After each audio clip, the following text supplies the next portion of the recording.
போனேன், புஷ் பைக்கில் போகிறேன். புஷ் பைக் ஏறி மிதித்து புஷ் பைக்கில் போகிறேன். போயிட்டோன்னு டாக்டர் அங்கே பார்த்தாங்க, இங்கே பார்த்தாங்க, எங்கன்னா வலிக்குது அங்கனே வலிக்குது எல்லாம் பார்த்தாங்க. பார்த்துட்டு இசிஜி ஒன்று எடுப்போம் அப்படின்னு சொன்னாங்க. சரி, அப்போ இசிஜியே எடுத்தாச்சு. எடுத்த உடனே டாக்டர் சொல்லிட்டாங்க, வீட்டுக்கு போகக்கூடாது, உங்களுக்கு ஒரு ஹார்ட் அட்டாக் வந்துட்டு. ஆனபடினால உடனடியாக ஹாஸ்பிட்டலில் அட்மிட் பண்ண. ஒரு நாளும் ஹாஸ்பிட்டல் போனதில்லை, ஜெபம் பண்ணுறதுக்காக போயிருக்கேன், மற்றவங்களுக்காக நான் போனதில்லை. அப்போ ஒய்ஃபு, எங்களுடைய அங்கே ஆர்மியில் இருந்த ஒரு நண்பர், அவங்களோட தான் நாங்கள் இருந்தோம். அவங்க எல்லாம் சேர்ந்து என்னை ஹாஸ்பிட்டல் அட்மிட் பண்ணிட்டாங்க. அங்கேயும் எக்ஸ்ரேஸ் அது இதெல்லாம் எடுத்தாங்க. ஹார்ட் அட்டாக் ஆல்ரெடி ஒரு சைலண்ட் அட்டாக் வந்துருச்சு அப்படின்னு சொன்னாங்க. ஆகவே நான் படுத்துக்கிட்டு இருக்கேன். அப்போ நான் ஃபாதர். அப்போ எங்களுக்கு செப்பரேட்டாக ஒரு இடத்த கொடுத்தாங்க. செப்பரேட்டாக இடத்த கொடுத்தா அங்கே ஒரு 15 பேர்கள் படுத்துக்கிட்டு இருக்காங்க. எல்லாத்துக்கும் ஹார்ட் அட்டாக், எல்லாம் ஹார்ட் அட்டாக் போட்டு. அப்போ ஹார்ட் அட்டாக்கை பற்றி பேசுகிறாங்க. ஃபாதர் மேமத்தம்மா ஹார்ட் அட்டாக் மேமத்தம் என்ன ஒரு நாளும் வந்ததும் இல்லை, இதுல தெரியவும் தெரியாது. இப்போ அந்த வலிக்கிளி ஒன்றுமே இல்லை எனக்கு. நான் பேசாமல் உட்காந்து பேசிக்கிட்டு இருக்கேன். அருமையான தேவனுடைய பிள்ளைகளை பேசிக்கிட்டே இருக்கக்குள்ள ஒருத்தன் இப்படின்னா அப்படியே விழுந்து செத்துட்டான் கண் முன்னுக்கு. ஓ, இதுதான் ஹார்ட் அட்டாக்கோ, இப்பதான் எனக்கு என்ன வருது, இதுதான் ஹார்ட் அட்டாக்கோ. நல்லா பேசிக்கிட்டு இருக்கான், இப்படி நடுங்குறான், இப்படி சாகுறான். எல்லாம் வந்து வெள்ளை துணியை போட்டு மூடிட்டாங்க.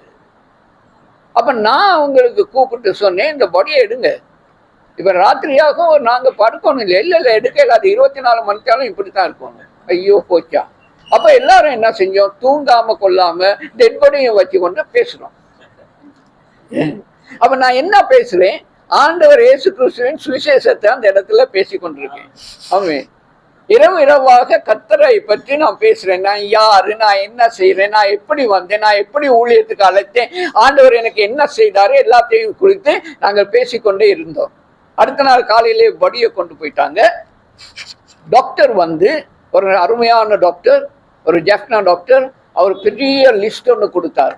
நீ இனிமே ஊழியம் செய்யக்கூடாது, நீ இனிமே பேசக்கூடாது, நீ இனிமே நடக்கக்கூடாது, நீ இனிமே இறைச்சியுமே அதை என்னன்னா சாப்பிடக்கூடாது, குடும்ப வாழ்க்கையில நீ கட்டுப்பாடாக இருக்கணும், குடும்ப வாழ்க்கையை நடத்தக்கூடாது, டாய்லெட்டுக்கு போனா கதவை மூடக்கூடாது, லொக் பண்ணக்கூடாது, திறந்து வச்சுக்கிட்டு டாய்லெட்டுக்கு போகணும். ஏன்னா எந்த நேரத்துல உனக்கு ஹார்ட் அட்டாக் வரும்னு தெரியல, போயிடுவேன் ஒன்னே தெரியாம நீ போயிடுவ.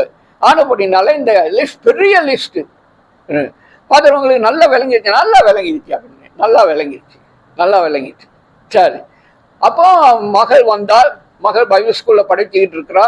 மகள் வந்தா, பைபிள் ஸ்கூல்ல ஸ்டூடெண்ட்ஸ் எல்லாம் வந்தாங்க, இந்த வைஃப் வந்தாங்க, எல்லாரும் வந்தாங்க. எல்லாரும் வந்து அழுறாங்க. அல்லது இந்த வேதத்தை என்னுடைய கையில கொடுத்துட்டு போனாங்க. இந்த வேதம் இல்லாம எனக்கு இருக்கிறதுக்கு இயலாது.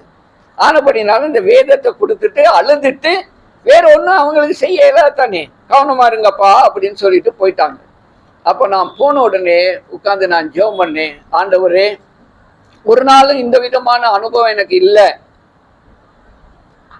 பெரிய லிஸ்ட் ஒன்று டாக்டர் கொடுத்துட்டாரு, நான் அதை எடுத்து வச்சுக்கிட்டு இருக்கேன். இப்ப நீங்க என்ன லிஸ்ட் கொடுக்குறீங்க? உங்களுக்கும் எனக்கும் தான் தொடர்பே இல்லைய. எனக்கு இந்த உலகத்துல டாக்டர்ஸுகளோட அது இது எனக்கு ஒன்றும் தொடர்பு இல்லை. நீங்க என்ன சொல்றீங்க அதை மட்டும் சொல்லுங்க. நான் இன்னையிலிருந்து இந்த நேரத்திலிருந்து அதை நான் கீழ்ப்படிந்து செய்வேன். அந்த நேரத்துல ஆண்டவர் கொடுத்தாரு 103வது சங்கீதத்துல 3ஆம் வசனத்துல இருந்து ஒரு 6 காரியங்களை தேவன் லிஸ்டா கொடுத்தாரு. என்ன அந்த 6 காரியம்? அவர் உன் அக்கிரமங்களை எல்லாம் மன்னித்துட்டேன், பாவங்கள், உன்னுடைய பாவங்கள் எல்லாத்தையும் நான் மன்னித்தேன், உன்னுடைய நோய்களை எல்லாம் குணமாக்கினேன். அப்ப தேவன் எழுதி கொடுக்கிறாரு பாருங்க. அவரு சொல்றாரு உனக்கு ஹார்ட் அட்டாக், நீ அப்படி செய்யக்கூடாது, இப்படி செய்யக்கூடாது. இவரு சொல்றாரு, என்னை படைத்து உருவாக்கினவர் சொல்றாரு, உன்னுடைய நோய்களை நான் குணமாக்கி விட்டேன், உன்னுடைய பிராணனை அழிவுக்கு விலக்கி மீட்ட. நீ சாக மாட்ட, உன்னுடைய பிராணனை அழிவுக்கு விலக்கி மீட்டேன், உன்னை கிருபையினாலும் இரக்கங்களினாலும் முடிசூட்டினேன், நன்மையினாலே உன்னுடைய வாயை திருப்தியாக்கினேன், கழுகுக்கு சமானமாக உன்னுடைய வயது 75 வயசு இப்ப எனக்கு. ஆமீன். எனக்கு 75 வயசு, இன்னும் அந்த பைக்ல போய்கிட்டு தான் இருக்கு. இது நடந்து 20-25 வருஷம் ஆகிவிட்டது. அருமையான தேவனுடைய பிள்ளைகளே, அதைத்தான் இன்றைக்கு இந்த வசனத்துல சொல்றாரு. யாக்கோபே, இஸ்ரவேலே, இவைகளை நினை, நீ என்னுடைய தாசன், நான் உன்னை உருவாக்கினேன், நீ என்னுடைய தாசன், நீ என்னாலே மறக்கப்படுவதில்லை. 22 சொல்றாரு, உன் மீறுதல்களை மேகத்தை போலவும் உன் பாவங்களை கார்மேகத்தை போலவும் அகற்றி விட்டேன். என்ன பாவம் செஞ்சியோ, என்னிடத்துல வந்து சேர்ந்ததுக்கு பிறகு, என்னை ஏற்றுக்கொண்டதுக்கு பிறகு, என்னுடைய பிள்ளையாக நீ தாசனாக மாறினதுக்கு பிறகு, உன்னுடைய பாவங்களை கார்மேகத்தை போல அகற்றி விட்டேன். என்னிடத்துல திரும்பு, நான் உன்னை மீட்டுக் கொண்டேன். இதைத்தான் தேவன் இந்த காலை நேரத்தில் ஒரு அழைப்பு. எல்லாவற்றையும் செய்தேன், நிறைய காரியங்களை நான் உனக்காக செய்து முடித்தேன். நீ என்ன செய்யணும்? நீ என்னிடத்துல திரும்பிடணும், அவ்வளவுதான். வேற ஒன்றுமே தேவன் எங்க இடத்துல கேட்கல. அருமையானவர்களே, இவ்வளவு செய், அதை செய், இதை செய், ஒன்றுமே தேவன் செய்யல. நான் உனக்காக எல்லாவற்றையும் செய்தேன். இப்பொழுது நீ என்னுடைய தாசனாக இருக்கிறாய். ஆனபடினால நான் உன்னை அழைக்கிறேன், நீ என்னிடத்துல வந்துரு, முழுக்க வந்துரு. ஆகவே நான் சொன்னேன், சுவாமி, டாக்டருடைய லிஸ்ட ஒரு பக்கம் மடிக்க என்னுடைய பேக்ல போட்டுட்டு இந்த லிஸ்ட நான் வைத்து கொண்டேன். கர்த்தர் எனக்கு கொடுத்துட்டீங்க, இனிமே நான் ஊழியத்தை செய்ய போறேன். அன்றையிலிருந்து இன்றைக்கு வரையும் எத்தனை வருஷம் 1922 வருஷம் அது நடந்தது. 20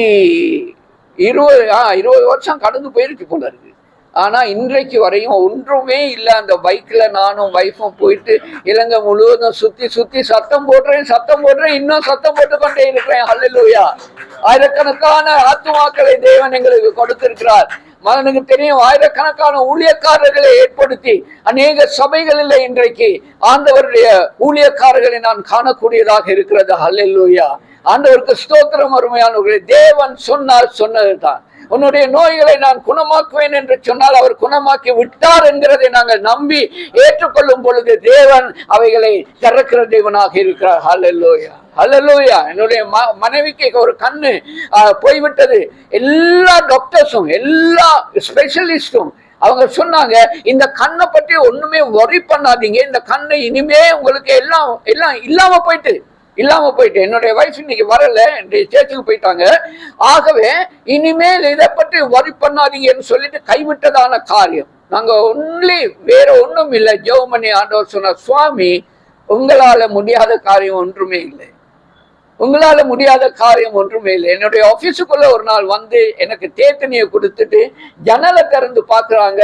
வெட்ட வெளிச்சமா அத்தனையும் தெரியுது. அந்த கண்களினால இன்றைக்கு பாக்குறாங்க. இங்க வர்றாங்க, அவங்க பிரசங்கம் பண்றாங்க. உங்களுக்கு தெரியும், ஆண்டவர் பெரிய காரியங்களை செய்கிற தேவன். ஆனபடினால சகோதரனே, நீங்க கவலைப்படாதீங்க. உங்களுடைய கண்களை தேவன் திறக்கிறார். உங்களுடைய சரீரங்களை ஆண்டவர் குணமாக்குகிறார்.